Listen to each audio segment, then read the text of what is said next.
Hey guys, tonight, there we go, recording in progress. Tonight we are doing our webinar one, Reasons for Transitioning. This is part of the TOPP Transition to Organic Partnership Program.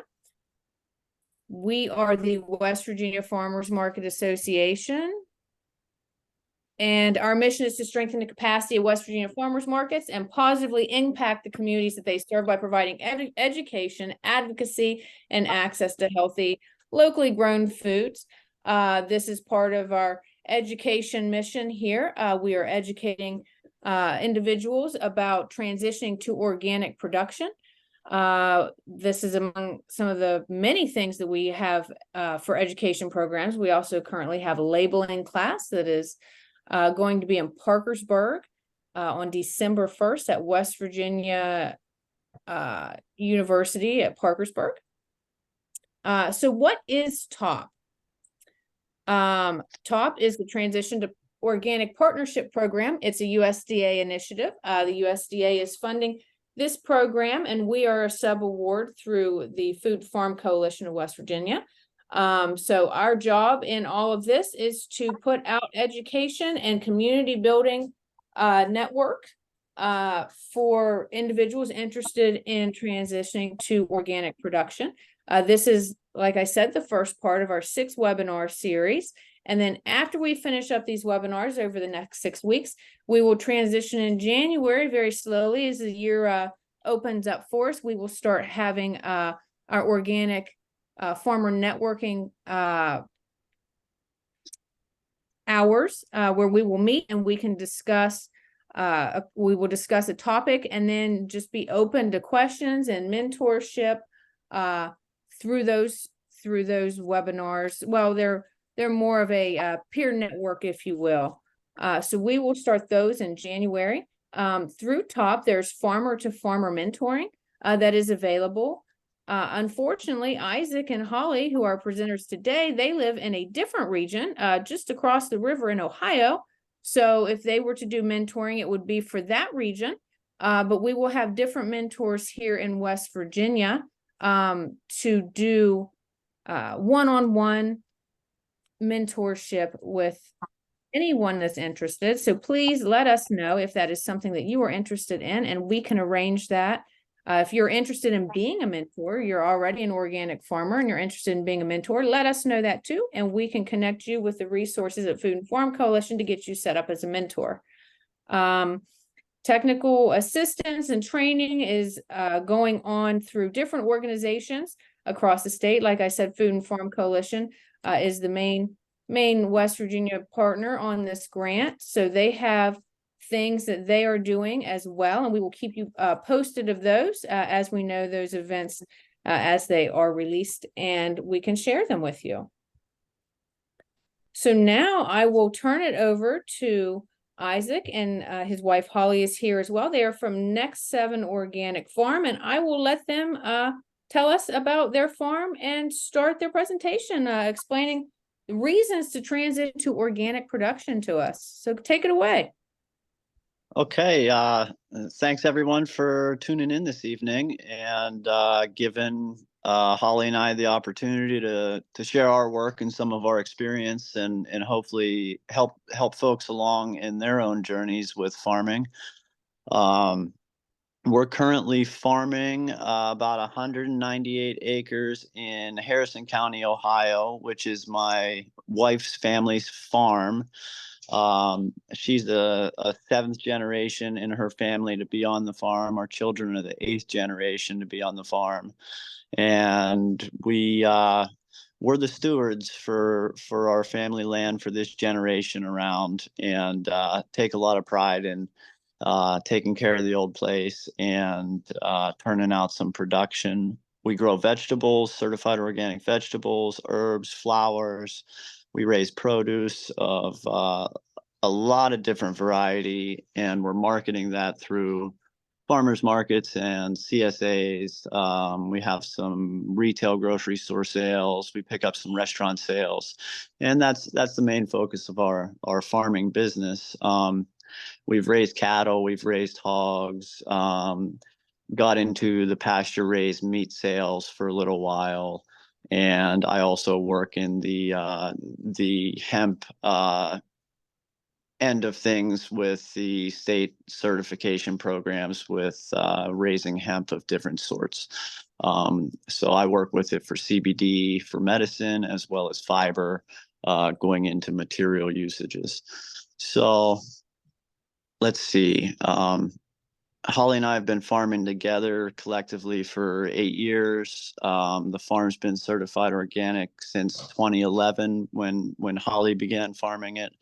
And we've been doing it every year since, and raising our family and making our living from it, and putting a lot of good food out in the world. So it's an occupation that I take a lot of pride in.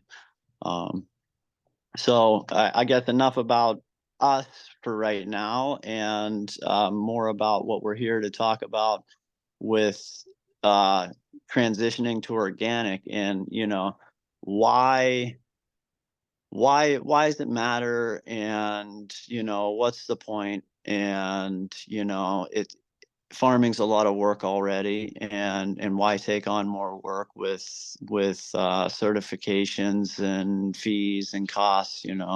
So a lot of people who have been in agriculture and been farming, they're a little skeptical about why am I going to go through a certification process and all of this. So there really are a lot of good reasons for it. And most importantly, our job as farmers is to raise healthy crops, and to do that in a way that we can make a living, we can be efficient, we can take care of our farms, and we can put out a healthy product that's good for the world, and in all senses. So as a horticulturalist, I've been around growing plants my whole life, and grew up in a very traditional greenhouse family business raising annual flowers. And I'm no stranger to conventional means and synthetic nutrient inputs. And when I was a kid, we'd mix up the fertilizer, and you've got the blue drum of liquid, and you've got the pink drum of liquid, and you can smell the nitrogen coming off of it, and it was just kind of industry standard, and practices that are widespread and accessible, and that's just how people did stuff. And as I grew up and learned more about the world, and became a little more aware of ecology and studied in ecology, I really started tuning into organic cultivation practices more. And I saw that they were getting some fantastic results. So a reason to transition to organic for me would be because it puts you into a different management practice that is going to give you better results on your farm. And you can see my bullets here I have listed is, you're going to have inputs for your farm one way or another, whether you're making them or buying them, or they're synthetic or organic, traditional management, fertilizers, or things that are in organic production and approved for use. From what I've seen, really the highest quality products out there are a lot of these OMRI listed products. They're made naturally. They're easier on the earth than some of the other inputs coming for farm use. And if you're bringing in good quality inputs, and you're keeping track of your records of your inputs, you know what you're doing, and you know what it costs you, what's going into your ground every year. And it's just an added layer of accountability, and you're using quality ingredients. So you're going to get great results with what you do. The soil, and taking care of the soil is perhaps, as a vegetable farmer, that's really the most crucial aspect of what I manage out there, is making sure that the soil is getting what it needs so that the plants can be healthy.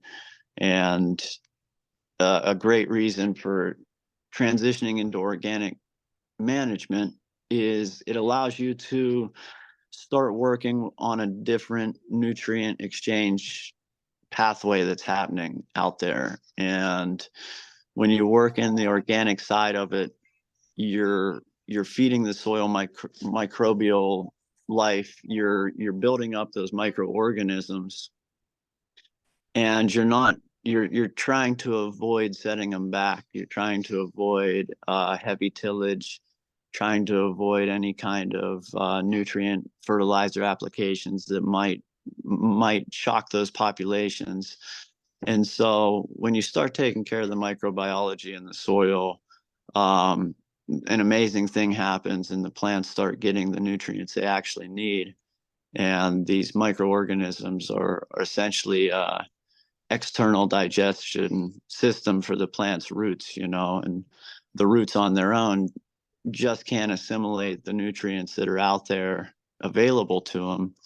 But with the help of beneficial mycorrhizal fungus and beneficial bacterias and all the natural critters that live down there in the living soil, the nutrients that are there, especially the mineral nutrients, are more assimilated into plant growth and plant nutrition. And so when we raise healthy plants, we're raising healthy produce, and that in turn is going to help make healthy people, So that's really where my heart for the organic growing is just being a better grower and taking care of my soils and working on that natural nutrient exchange pathway that the microbial organisms allow for. And I like to make the analogy of, a lot of conventional fertilizers.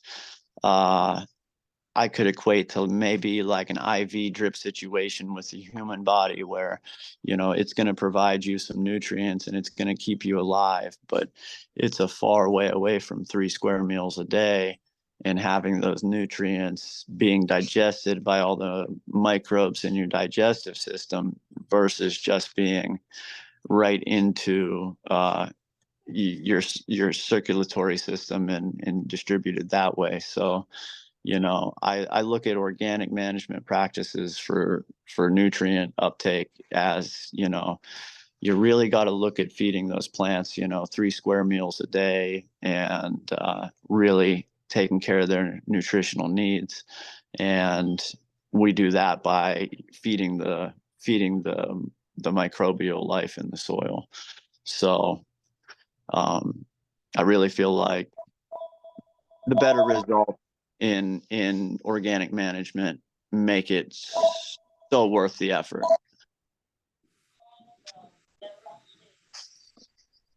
And on my last point here, efficient human scale management being possible, it's like, what does that mean really? Well, the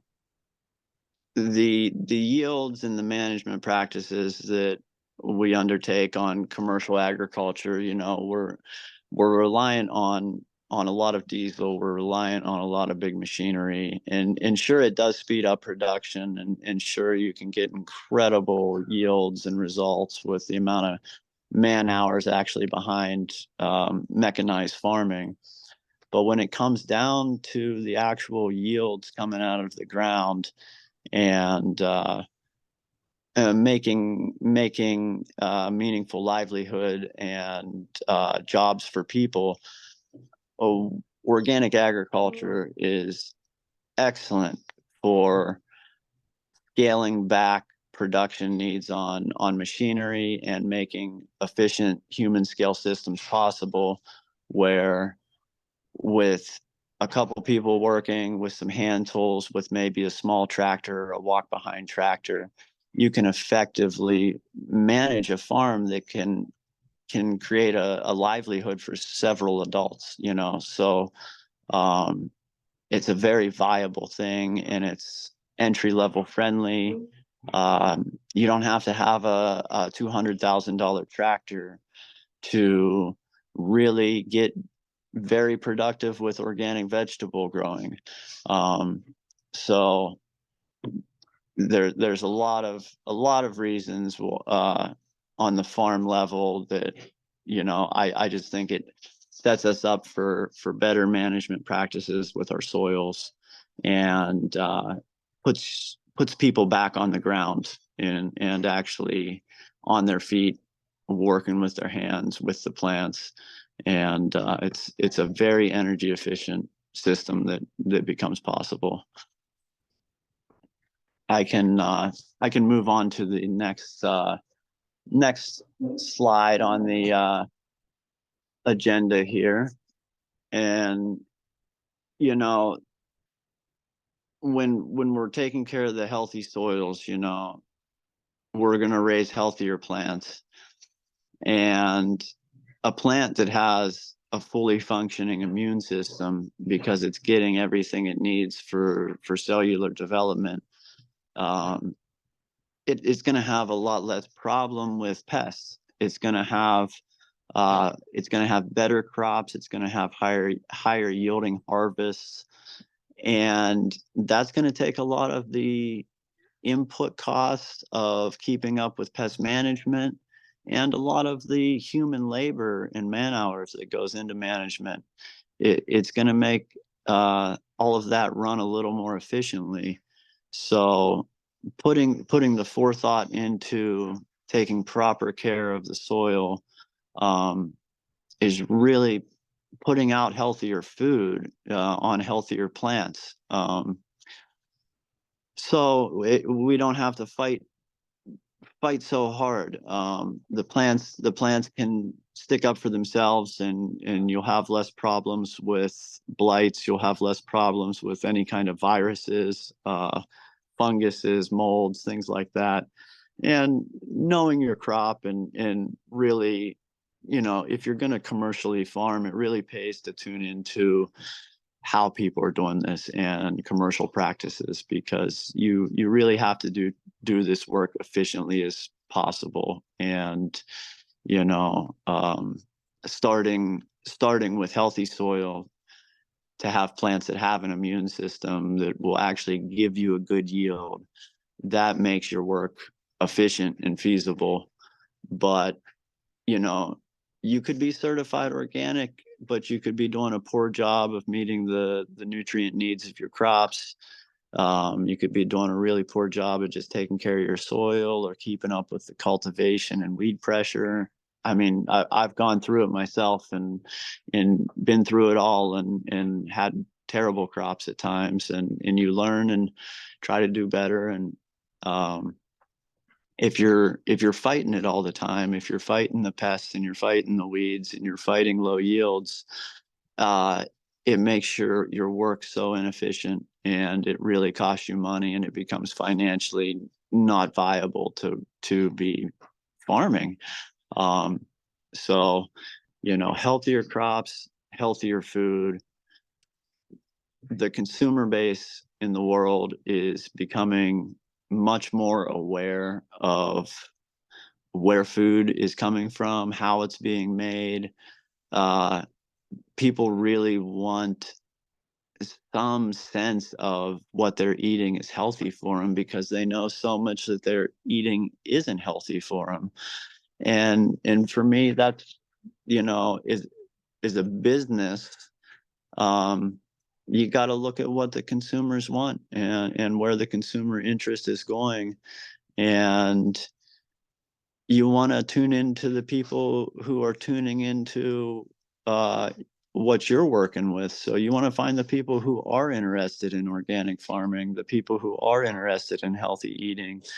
And, you know, there's a lot of population that might not think about their food.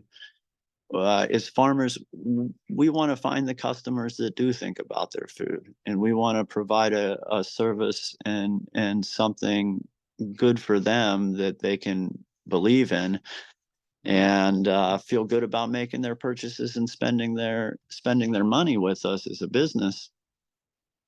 So I think, you know, it makes transitioning to organic worthwhile in the sense that you're going to set yourself into a niche area of the food economy where people are connected with their local regions and their local farmers, and they do care about what's going into their food, and they do care about what's going into their body, and they make great customers. And um, my wife, Holly, she is a great farmers market manager. She heads up our efforts out there in the public with a lot of the conversations over the market tables and keeping track of who's who. And you know, I've seen customers come back to her table every week for 10 years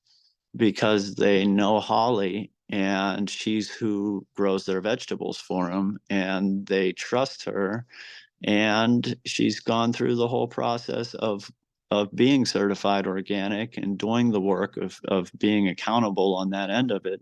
And they truly value it and appreciate it, and they are fantastic customers, and they don't mind paying a few extra dollars to see to it that they've got top quality food in their kitchen at home for their family. And it makes all the difference in the world for a small farm to have customers like that. So, you know, focusing on that healthy soil to have healthy plants, to have healthy crops, and have healthy customers is a lot of great reasons, you know. So I touched on the living soils and in producing higher yields, and how that can make your work more efficient. And you know, there's a lot of science behind it. I really suggest if somebody's looking to get into crop production to make a living, um, you know, really dig deep in there in your science with plant nutrition and plant chemistry, and really develop your working knowledge of how and why these plants are getting their nutritional needs met. And if you have a good understanding of that, then you can work with any kind of situation, and put out the kind of yields and crops that you need to count on as a business.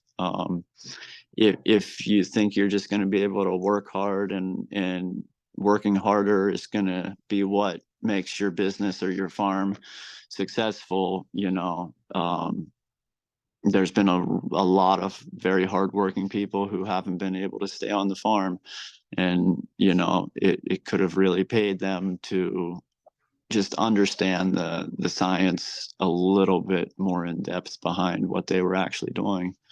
And that's, you know, if you can grow 4 or 5 times the amount of tomatoes on a single tomato plant, that's 4 or 5 times less tomatoes that you have to plant to get the same yield, which means just that much more efficiency on the farm for man hours and for managing a business and paying for help and pulling a profitable yield out of a crop. So I really, just on the management aspect of it, transitioning to organic, becoming certified organic, it's really going to step up your game and your abilities as a grower, and provide the level of record keeping that you kind of need to keep up with to actually manage crops as a business and make sure you're paying yourself enough for your work. And that's something that we probably have a hard time doing as farmers a lot of times, is valuing ourselves and making sure that we're getting paid properly for our efforts. So let's we can move on to the next slide here.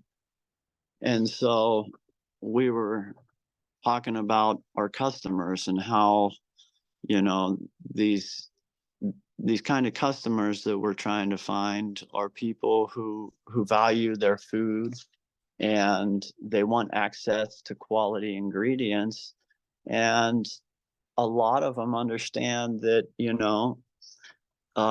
local economies, need local business, and, they would rather give their business to a small local farm than they would Sam's Club or Walmart per se. And um, that's a good place to be on a local level as a producer, because otherwise, if you're not setting yourself apart and you're not focusing on, you're in your community as a farm and a business,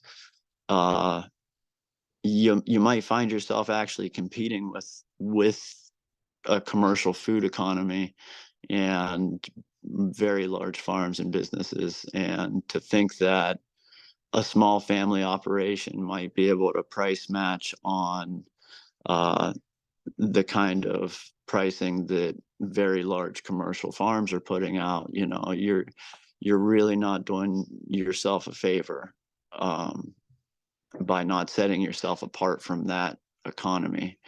And you can buy a 50-pound bag of potatoes for very cheap if you don't care what kind of potatoes they are or where they're coming from. But if you're going to buy, certified organic, locally grown potatoes, you might pay, $2 a pound or even a little bit more for some very nice selections of choice potatoes. And as a farm and a producer, that is a difference that is incredible. And, it's the difference between making $500 from a potato patch and making $5,000 from a potato patch. And the consumer is looking for that. The person who is concerned about their food is willing to pay a little bit more, and they value having food that tastes good. That's the other aspect of this, is a lot of commercial farming, a lot of plant breeding has gone into the commercialization of crops for shipping and storage and handling, which is understandable, but at the same time, it's inadvertently taken a lot of the taste and a lot of the nutrition out of a lot of these cultivars that are being raised. And so on a small organic farm scale, we're able to raise crops that are maybe the best tasting vegetable somebody's ever tried of that variety in their life. And we hear that time and time again, that that was the best carrot I've ever had in my life, or that was the best apple I've ever eaten in my life. And it really comes down to a lot of the varieties and the plant breeding and the kinds of vegetables and genetics that we're raising on our farm. It's not what's being raised on the large commercial scale of things. It's not what they're shipping around coast to coast. And it's specialty items, an heirloom, a big heirloom, pink striped Brandywine tomato. It's an amazing experience to eat something like that compared to, let's say, just a tennis ball tomato that's coming from Southern California and shipped across the country. Maybe nothing to write home about. So customers appreciate that, and it really makes a difference for a producer to set themselves apart and have a niche, and provide that excellent food experience and introduce people to new flavors and new varieties, and the world of food is amazing, and as farmers, we can bring that to people. And we put out a lot of vegetables, a lot of variety, and um, we raise some stuff that a lot of people have never eaten or never tried. And to have 70-year-old customers who are trying a new vegetable for the first time is it's a pretty neat thing to witness as a farmer. And it makes the job fun, and makes puts a lot of meaningful interactions in the business end of it. And um, you know, building up a customer base in an area and becoming a fixture in a local economy takes time, and it takes building positive business relationships. So the accountability behind your farm, and the open door policy of this is who we are, this is how we grow. If you really want to check into our management, it's on the books, it's on the record. um, there's all kinds of good agencies that can provide organic certifications. Different regions have different organizations. We work through OPA, which is the Ohio Ecological Farming and Food Association, and I believe PASA is in Pennsylvania. There's various organizations that can help a farm achieve that certified organic status, and you're paying that organization basically for accountability. And their requirements of your farm for keeping records to verify that you're doing things to organic standards is there, and you can use that to your advantage in farm management and in business management. The more record keeping you have on the farm, the better. You're going to be able to see where your loose ends are, and you're going to be able to see what you need, what you don't need. And if you have an open door policy, and you have a certifying agency that has a good program you're working with, your customers can clearly see that the food they're buying from you is unadulterated, natural. There's not residual chemicals on it. We're not sneaking. We're not saying we're organic and then turning around and spraying the pesticides. There's a degree of accountability behind these organic certifications, that every input on the farm is accounted for, every bit of seed, every bit of planting, where it's planted on your farm, when it was planted, how it was harvested, where it was sold, if it was sold. Many agencies have different record keeping means, but most of them are keeping track of that sort of thing. And if you have to do that to meet the needs of your certification, then you're going to be doing that for your own self. You have it for your own records and for your own business management. So it's transitioning to organic, in a sense, really forces you as a farmer to really track your inputs and your efforts, and have it on paper and have it for the record book. So our farm's been certified since 2011. So there's records of what has gone in the ground every year, and we know what seed was planted and who we bought it from and how much, and what we pulled out of the ground and from what beds. And if we need to use that in our crop planning or our crop rotation, or if we need to see what was growing there 2 or 3 seasons ago, we can pull that up and access that information. And if we weren't having to do it for the organic certification, I would really have a hard time believing that we would keep track of it that well ourselves, just for our own uses. Record keeping is a lot of extra effort sometimes, but because of the accountability and the outside verification, on our production, that we are doing this to the standards and it is all natural. It really sets us in a niche of our own, and just makes it a better management situation, for us personally, in our own decisions on the farm.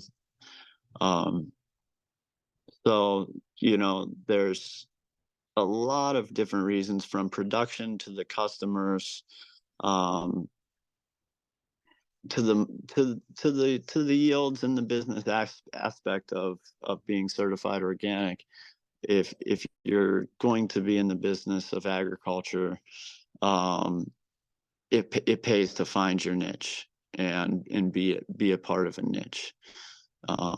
Unless you just happen to grow up on a giant potato farm, God bless you, and keep growing potatoes in a giant way. But if you're starting new, and you're getting into this, it really does make a difference to be certified organic. It's good strategies for management and business and sales. It looks like, we've got about 15 minutes left here, and I don't know if there's any specific questions anybody has about any of the topics, or if anybody would like to kind of get a little feedback on their own world or anything like that. I'm here, I'm open to questions, and any way that I can help people with their own operations, or to get started and work in that direction. I hope to be able to help through these seminars, more so than just me talking the whole time. I can definitely steer conversations and topics in a direction that might be more specific, and help people form their own plans and ideas about what they're working with out in the world. So I just wanted to share that with everybody, and encourage you. If you haven't been in agriculture, and you want to get into it, now's the best time to start. Just start growing, start gardening, pursue what you want, and start small. Start small and slow, and you'll find the way that works best for you and what you're doing. And if you have been in agriculture, and you're not certified organic yet, but you are a production farm, and you're growing produce, or raising animals, and I really do encourage you to check out the organic certification programs, and just investigate it more, because I really do believe it's a very useful management strategy for small farms, and very good for small farm business. So if you're already out there and you're working as hard as farmers do, I really encourage folks to just go ahead and work towards getting that certification for what they're putting out in the world. And it's really it'll come back to you. The customers will be there, and the dollars will be there, and you might just find that the certification process helps you out on the farm.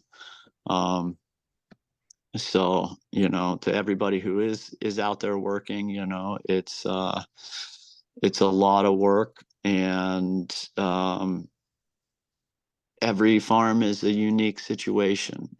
There's no one size fits all that applies to every bit of a farm business or a piece of land, and the resources that you have at your disposal to take care of it all. So, there's no easy answer, but I feel like organic management practices can make sense to a lot of aspects of diverse agricultural pursuits, whether you're raising hay crops or you're raising vegetables or working with animals. There's ways to incorporate this certified organic programs into your farm business that are uh, overall going to benefit just about every aspect of whatever operation you're already managing. And it really helps to connect you with the customers who very much value small farms and healthy food. So, give it a chance, reach out to people who are doing it, read up, do your research. Lots of good information out there. And, the most important thing for anybody looking to learn more or get into farming or progress their farm, the best way to learn is to be there and get out there and do it.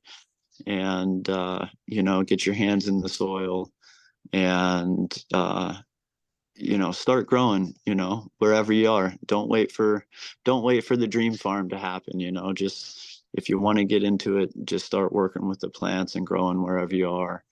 And it'll all work out.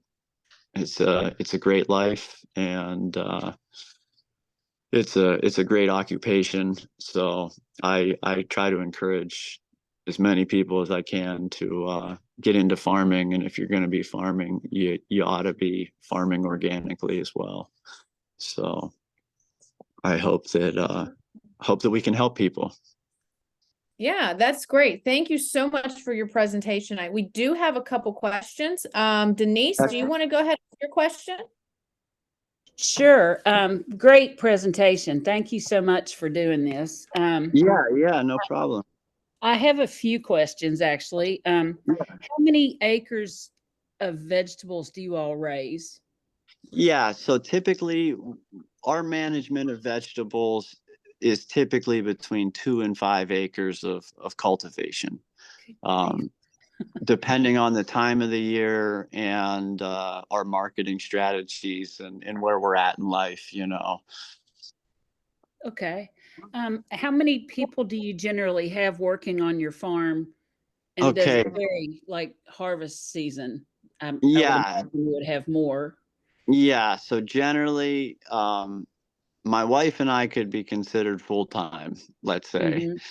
And generally we'll be running that 2 to 5 acres of produce with 1 to 2 part-time laborers That's along with some amazing. volunteers.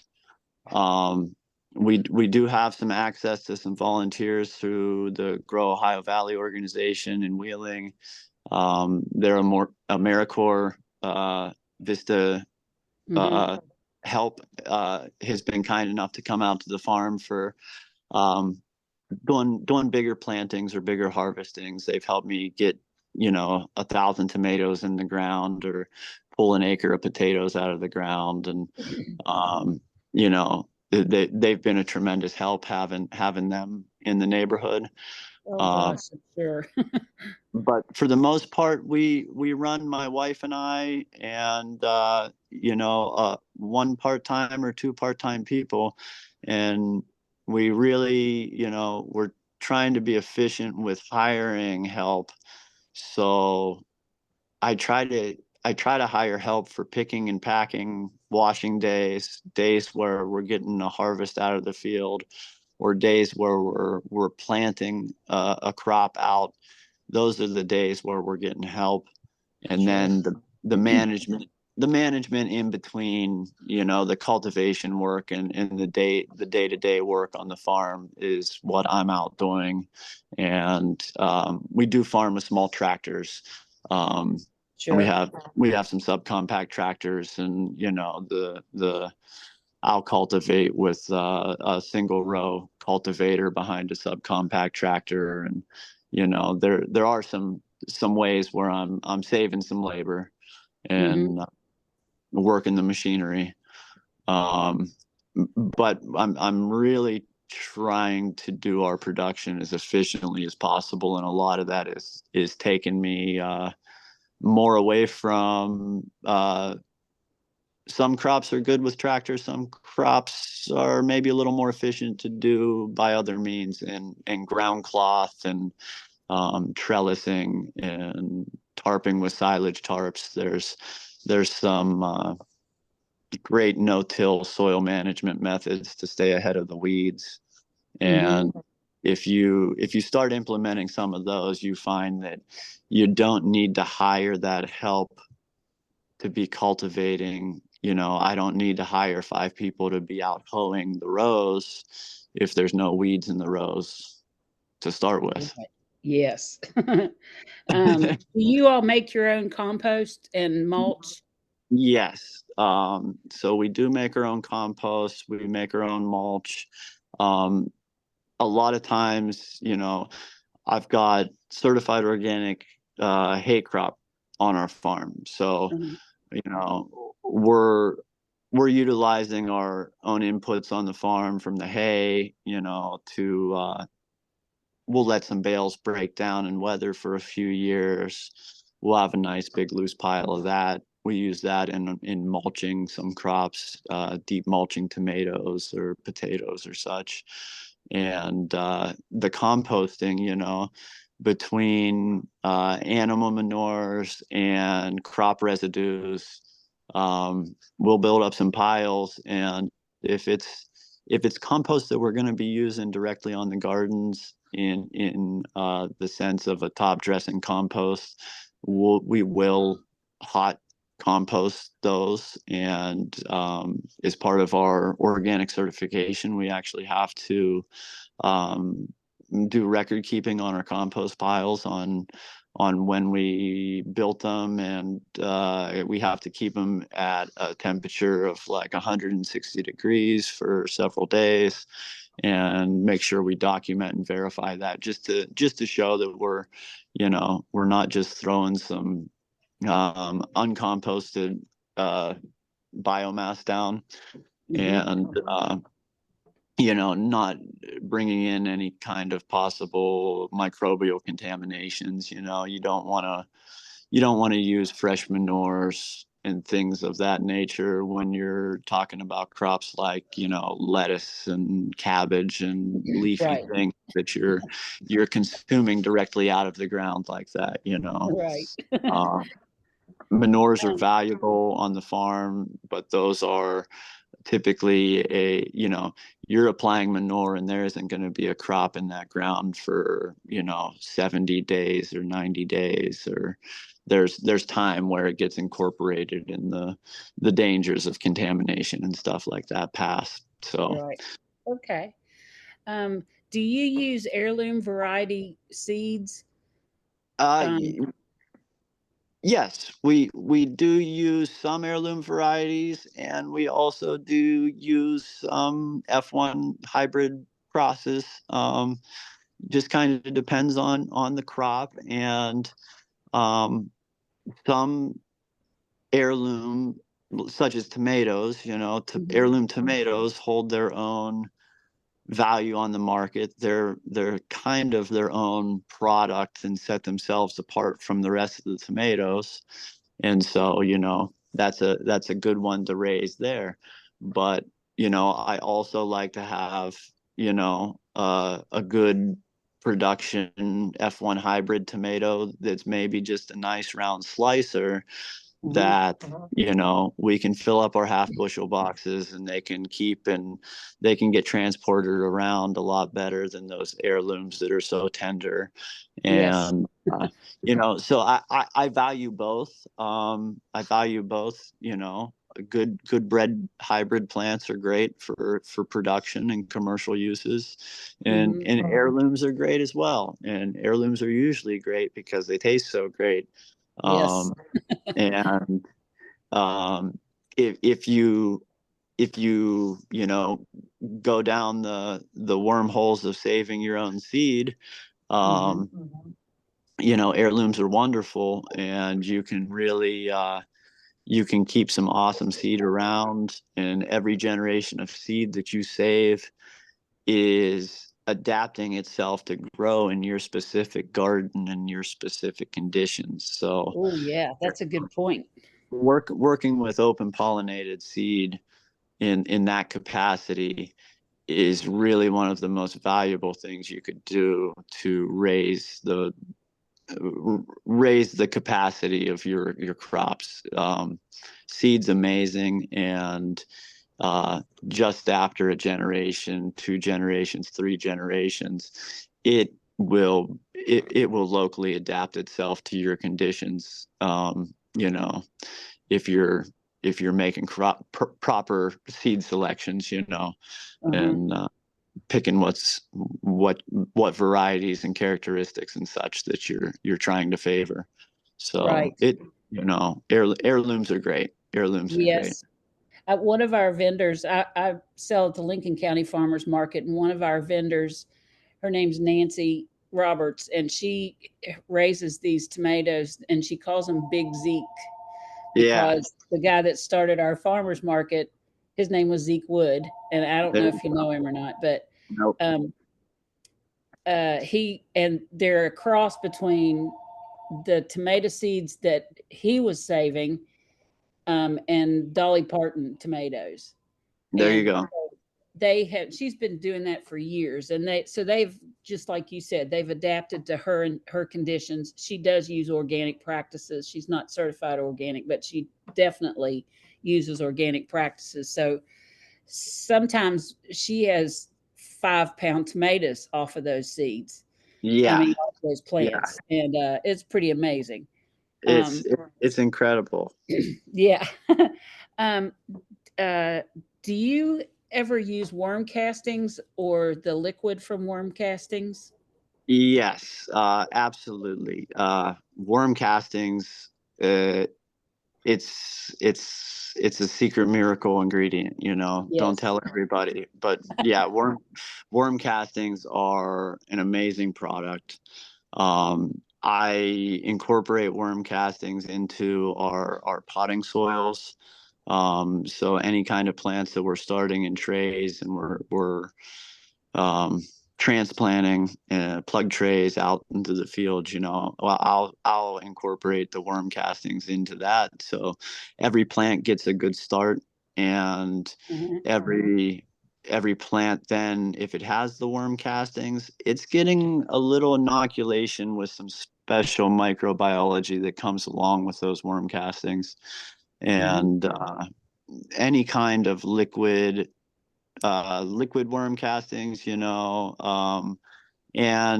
in that same regards, compost teas, brewing and making living microbial rich compost teas.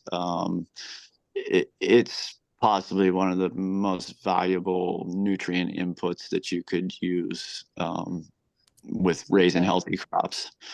Can you store that for a period of time, or do you have to use it right away if you're You making a know, compost tea or yeah, a so worm castings tea? yeah, you can store it, and it will still have nutrients, and it will still have benefit but to really get the best use out of that kind of product, I would suggest that you aerate it, Okay. or in some sort of reservoir, and have it agitated and aerated somehow, and you keep that water aerated for 24 to 36 hours, and the populations of beneficial microbes absolutely explodes in that nutrient water. And Okay. I've studied it even under a microscope, and counted the populations of different microorganisms after so many hours of aeration. So it looks like it peaks between 24 hours and 48 hours, these Okay. microbiology in the aerated compost teas. And if you can apply it while it's fresh, that is the best. Mm-hmm. Okay. All right. Thank you for that. That's great because I raise composting worms. Yes, wonderful. Um, Wonderful. the other question I have is, what methods do you use to keep records, and are there templates available, such as a garden planner? I've used that before. Um, Yeah. So, when we first started, we were just kind of old school notebook, keeping right. track, pen and pad, and that's hard to keep track of after a while. Mm-hmm. And you always lose stuff. And nowadays with the technology that's available, we pretty much manage the whole business on an iPad and an iPhone at this point. And the spreadsheets were pretty much, just creating our own kind of real general blank spreadsheets with whatever information we need to um, keep accounted for, so it's pretty basic, but just using the technology that's available these days, and Yeah. it's all there on file, and you can pull it up, and you can, it's just a nice way to go. So, uh, Yes.